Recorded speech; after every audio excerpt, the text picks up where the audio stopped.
you. Just want to take a minute to see how God's showing up as you. I love that song that we sang in the beginning, God's the place where I am. What, I didn't get the words exactly. Oh, I am the place where God shows up. And you're showing up as God today. And I'm just so grateful to have an opportunity to experience God as you. And you know what? I know as fact, you can change the world. Some of you are looking like you're not so sure, but the truth is, you can change the world, and actually you do make a difference in the world every day based on how you are, how you act, what you say, what you do. So I want to invite you to really be aware of that. Be aware of how important that you really are, because God does show up as you. A teacher asked a group of students, "What would you like to be when you grow up, kids?" "I want to be an astronaut. I want to be a teacher. I want to be a nurse." And the kids had all their little things they wanted to be. And then the teacher says, "Well, Timmy, what do you want to be?" "I want to be possible." Wow. What do you mean by that, Timmy? You want to be possible? "Well, my mommy is always saying, 'Timmy, you are impossible.'" True story. So I want to be possible. And I thought, wow, that is great. Isn't that wonderful? I want to be possible too. How many times have I ever said, this is impossible. It's impossible for me to do this. Have you said that? So I want to invite you today to be possible. The truth I know about you is that there is greatness within you. There are great possibilities just waiting to happen through and as you. Because I know that you were created whole, perfect, and complete with every tool you need to make a difference in the world, to live a life that you can really love, to live a life of joy and abundance and opportunities. Maybe you never dreamed possible, but you're possible. Now, a lot of times we just think, well, I'm not enough, I'm not good enough. I've said that so many times, I'm not good enough to be a minister, for heaven's sakes. Oh my gosh, how many times did I say that where there was this divine thumb in my back pushing me into ministerial school? But you're good enough because you're God enough. There's a power within you, there's greatness within you that just wants to experience life in the fullness. And you have everything that you need, and the universe supports you in that. But we keep our dreams in a small box, and we live confined, not allowing ourselves to expand. We're just in this little tiny small box. And I think that we just need a small box vaccine to get us over that.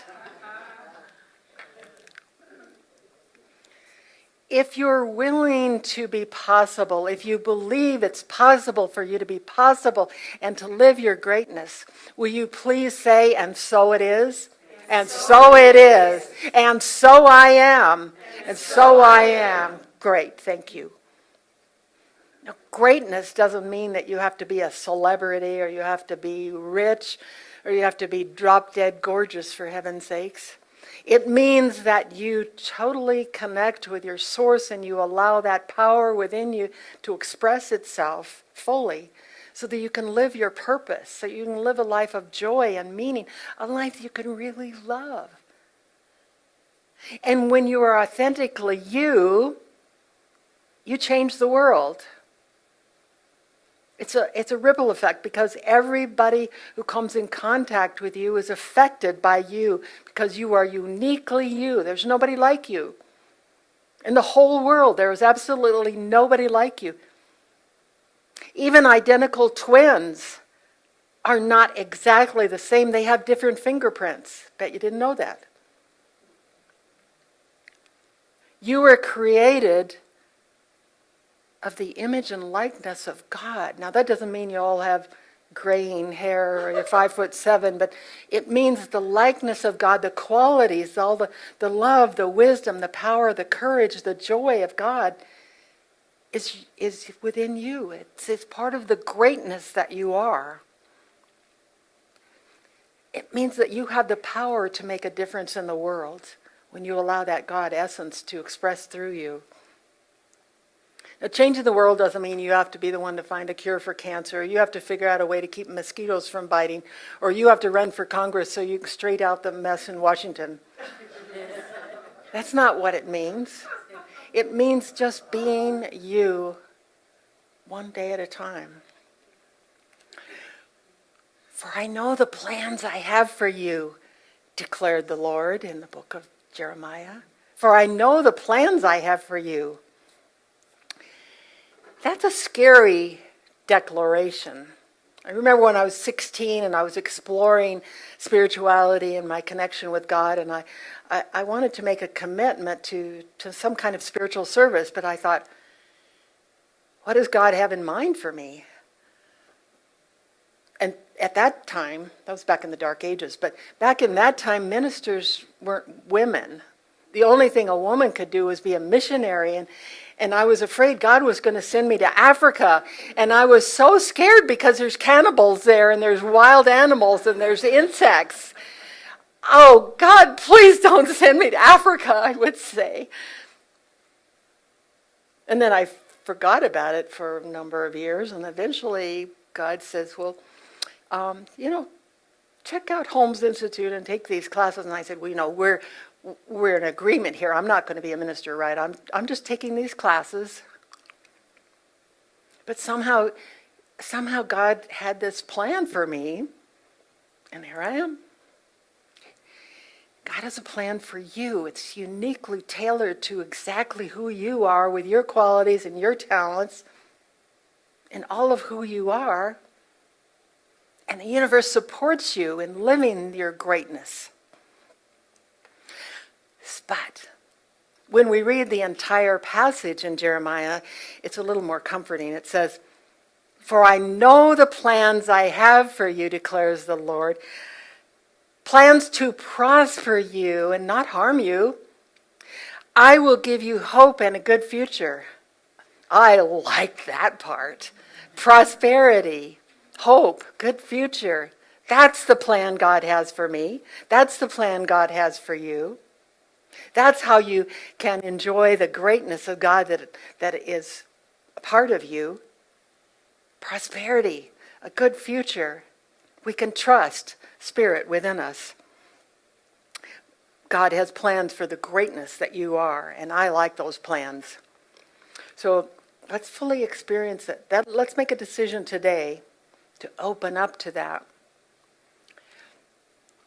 To know that you're a divine idea in the mind of God. Wow, I love that. Dr. Lloyd Barrett says, greatness is waiting to be born in the womb of your mind. Greatness is waiting to be born in the womb of your mind. So I'm just inviting you today to allow that birth to take place and say, yeah, today is my birthday. I'm going to birth this. I'm going to let it come out of me. If you are willing and if you agree, that's a possibility. Would you please say, and so it is? And so it is. Good. That means you're ready to change the world. To change the world, we really have to allow the greatness to come forth. And there's two ways that we need to do that. We need to live that greatness and we need to give of our greatness, okay? So, living our greatness. Well, that means, first of all, you let the good stuff come out of the box. The dream that you've been holding in there and checking on once in a while and say, oh, well, that's not possible. You know that that dream is possible because Spirit planted that within your heart, your mind. The universe supports you in manifesting that dream. So be willing to live your greatness. Make a commitment. Yeah, I'm willing, Spirit. Just make it happen. Show me the next step. Another way that we live our greatness is by example. Imagine this. A father takes his 12-year-old son to a movie. And he says, son, well, we're going to tell them that you're only 11 so I can pay the child's fee. On the way home, he runs a red light and he then starts cursing at some driver that cut him off.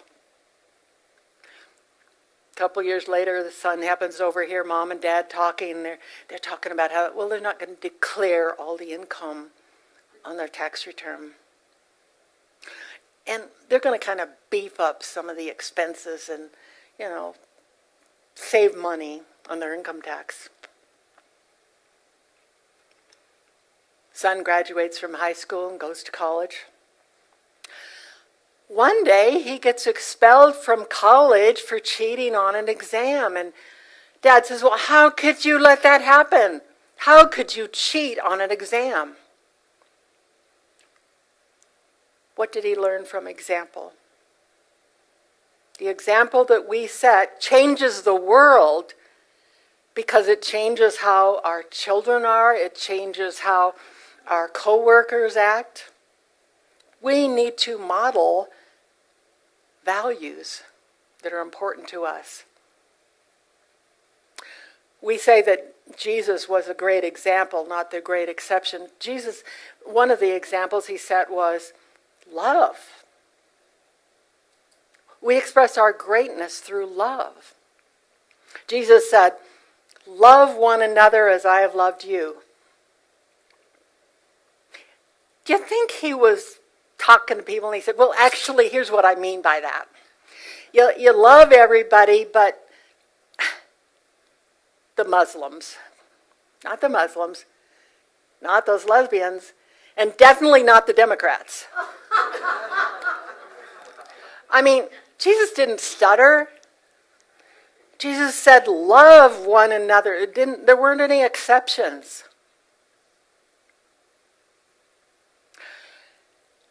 I sometimes find that hard because sometimes people don't seem very lovable. Sometimes people make me angry. Or at least I choose to be angry in response to how they treat me. But dadgummit, when I'm angry and I have resentment, I'm not a very nice person. I get cranky. I get rude. I snap at the people I love. When I drive, I'm not considerate. I might cut somebody off, and then what happens? The people I cut off, the people I'm rude to, how do they act to other people? It's, again, a ripple effect. What do I have to do? I have to go back to my source, reconnect with Spirit, remember the greatness within me, and that I can live the love that comes forth. I feel a whole lot better when I do that. And for some strange reason, life seems to go better for me when I live the greatness within me, the love that's always there. So we live our greatness. The other thing we need to do is give from our greatness. Not give from lack, but give from our greatness. Everybody has something to give. A smile to somebody who might be feeling lonely means so much. And that person's life is different when they feel the warmth of your smile. And that person will pass it on. And you make a difference in the world. You change the world with your smile.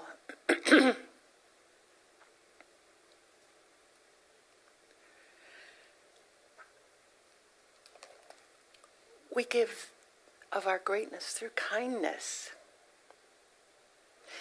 Do you ever go into a store to buy something and the clerk is distracted and make mistakes?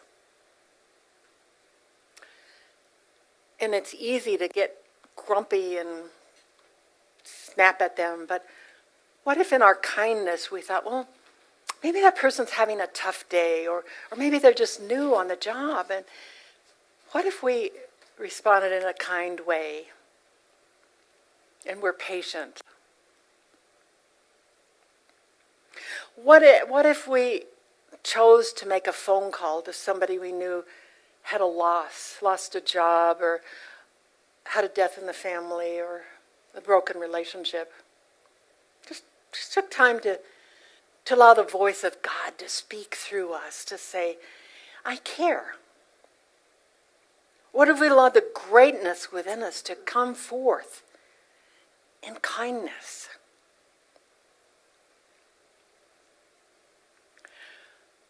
What if when we're driving, we actually allowed somebody to cut in front of us when traffic was heavy? But maybe that person will do it for us someday. That's allowing ourselves to give of the greatness that we are. Many of you give of your greatness. Take a look at your hands. Hold out your hands, or for Karen, all of you hold your hands and love these hands.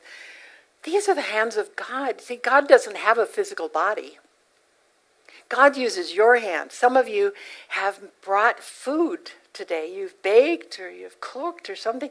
The hands of God worked through your hands to prepare something to share with us. The hands of God work through Karen and Ray to provide music. Sandy gives of her own greatness, her talents to keep the screen with appropriate messages. All of you have used your hands to express the greatness of you. Some of you to comfort a baby crying. Some of you maybe to have mowed a neighbor's lawn when he had knee surgery. Some of you have maybe reached out and touched somebody when they're crying. Look at these wonderful hands have done so much to express God's greatness. And you have made a difference in the world when you used the hands of Spirit in so many wonderful ways over the years. You are the voice of God when you share with someone, when you talk to someone. Karen's voice, doesn't that seem like God singing? The voice of God? When you share of your love, it's like you're the heart of God expressing love. And it changes the world. When you show your love, when you allow God's love to embrace and express and radiate through your heart, you're changing the world, you're making a difference.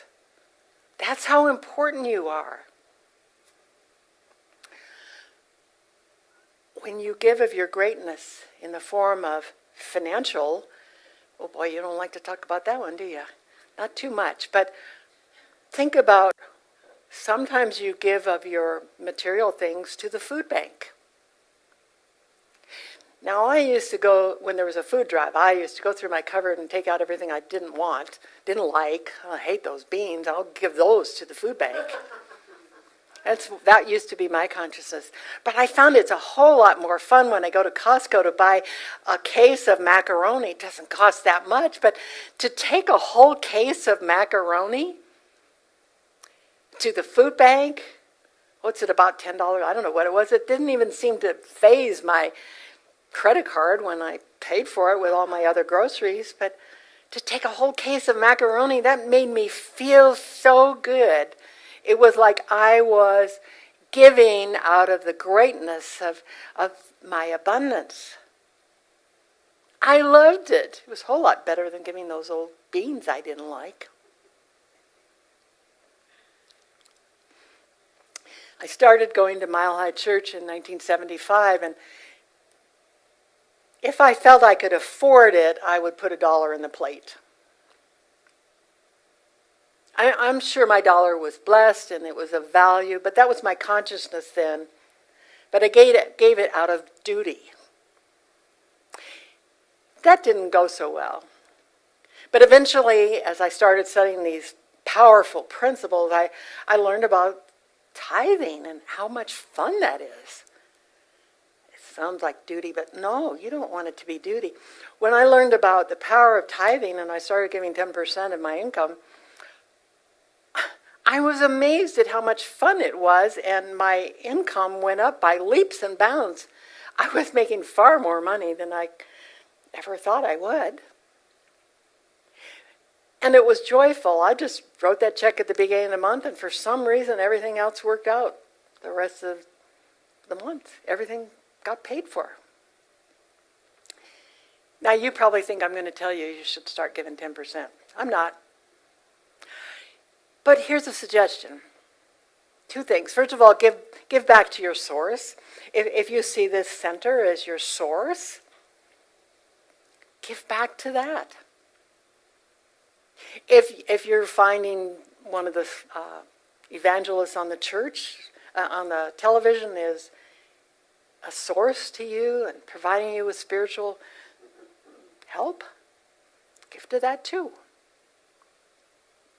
But most importantly, give out of your joy.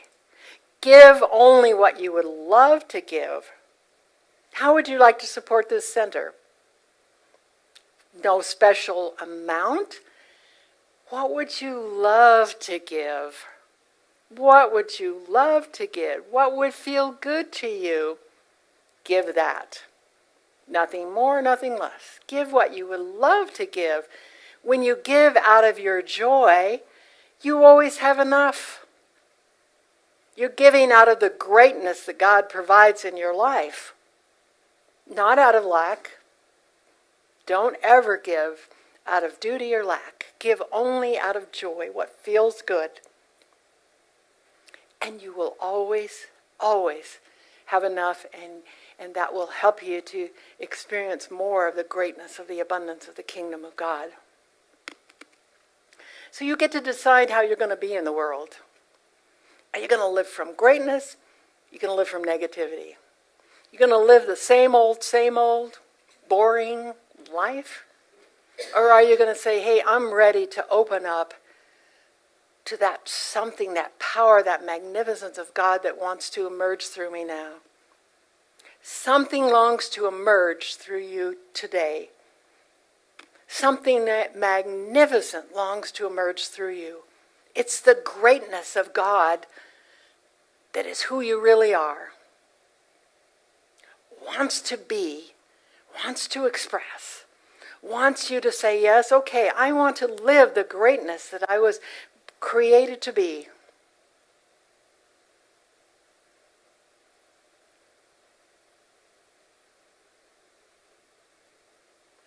Something wonderful wants to emerge through you right now. You are being called to your greatness. Answer the call. Answer the call. Let's pray. I am so very grateful for that magnificence of spirit that created me, that created every single beautiful soul in this room. I am so very grateful for the greatness that God is and the greatness of that divine essence that makes itself known through us, that is longing to expand our lives, that stands ready to support us in our dreams, in the most magnificent dreams we've ever had. I am so grateful for the greatness of the divine that is surging through our veins and and knocking on the door of our hearts and minds saying, hey, let me free, let me free. Just say, yes, I'm willing. I'm willing to experience the greatness that I am. Out of that box, out into the magnificence of the world that was created for me to find joy, a life that I can truly love. A life that makes a difference in our world, that I can do, as Gandhi said, to be the change that I want to see in the world. That I bring love, I bring peace, I bring harmony, I bring abundance and joy. I accept the greatness that wants to be me, that wants to be all that I can be. And I give thanks. And I affirm this powerful truth as we say together, and so it is, and so I am, and so we let it be.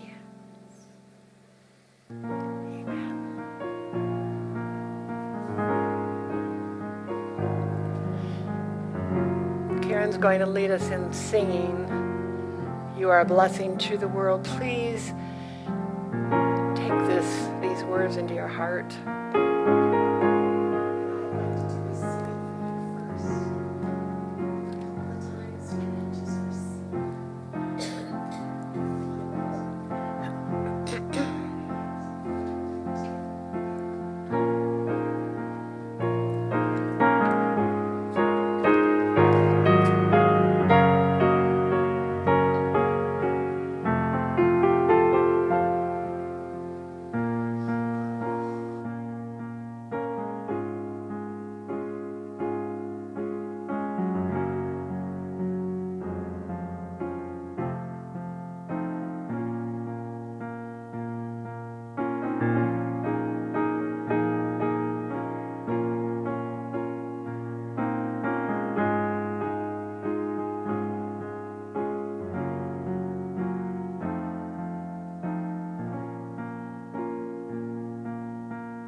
So now this is fun time. We get to share our blessings.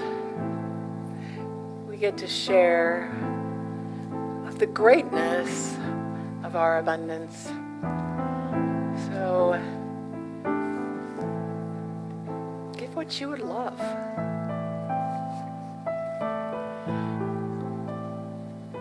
And we give thanks to you for sharing to support this wonderful growing Center for Spiritual Living. And let's say together as we hold your offering in your hand as you bless it, knowing that